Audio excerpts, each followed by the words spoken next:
So যে প্লেয়ারগুলো experience অনেকদিন ধরে খেলতেছে, ফেলিয়ার হলেও তাদেরকে সুযোগ দেওয়াটা উচিত।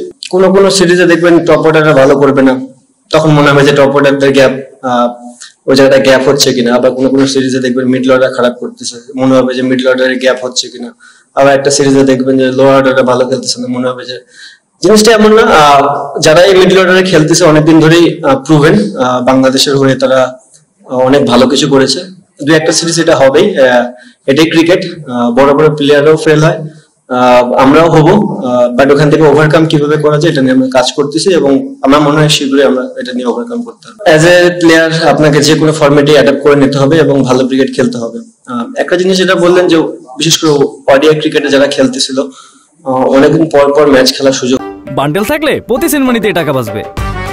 বিকাশ সেনমানি বান্ডেল কিনে জিতুন প্রতি লেনদেনে হয়েছে তাদের। টি-20 ফরম্যাটে আমরা দেখবেন যে কন্টিনিউ বেসিসে 5-6টা সিরিজ একসাথে খেলেছি, যেটাতে হয় কি আপনি দুইটা সিরিজ খারাপ খেললেও আপনি জানেন যে প্যাটার্নের ক্রিকেটটা, সো ওখান থেকে ওভারকাম করাটা খুবই ইজি।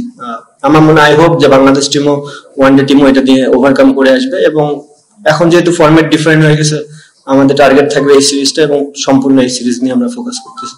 প্রথম জিনিস হচ্ছে একটা প্লেয়ার যখন ফেলিয়ার হয় তাকে ব্যাক করাটা খুব ইম্পর্টেন্ট। আপনি যদি একটা প্লেয়ারকে ব্যাক না করেন, 2-3 ইনিংস খারাপ করার পরে যদি তাকে ছেড়ে ফেলে দেন, সেক্ষেত্রে তার প্লেয়ারের মেন্টালিটিও ডাউন হয়ে যায় and at the same time আপনি ওখানকে গ্যাপ পূরণ করতে পারছেন না, হয়তো কাউরে নতুন আনবেন বাট ওভারঅল আপনার কোনো গ্যাপ পূরণ হচ্ছে না। সো যে প্লেয়ারগুলো এক্সপিরিয়েন্স অনেকদিন ধরে খেলতেছে, ফেলিয়ার হলেও তাদেরকে সুযোগ দেওয়াটা উচিত, বিকজ আমাদের হাতে খুব একটা বেশি সময়ও নেই। ফরম্যাট বেঁধে না ক্রিকেটের মেন্টালিটি বলেন বা এগ্রেসিভনেসটা একটু চেঞ্জ হয়ে যায়, উইকেট ভেদেও হয় ডিফারেন্টলি, ফরম্যাট ভেদেও হয়। তো আমার মনে হয় যেহেতু এই ফরম্যাটটা প্লেয়াররা জানে, অনেকদিন ধরে খেলতেছে এবং most of the player success, so তারা জানে যে কোন প্যাটার্নে ক্রিকেটটা খেললে এখানে সাকসেস হওয়া যাবে। প্লেয়ারদের ক্ষেত্রে যেটা হয় ফরম্যাট টু ফরম্যাট অনেক কিছু ভ্যারি করে।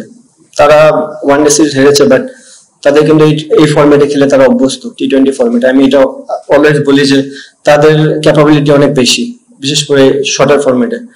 ডেফিনেটলি তারা দাবিদার ভালো টিম এখানকার জন্য, বিকজ আমরা সবাই জানি যে চিটাগাং একটু ব্যাটিং ফ্রেন্ডলি উইকেট হয়, এটা নর্মাল, মানে যতদিন ধরে আমি খেলি।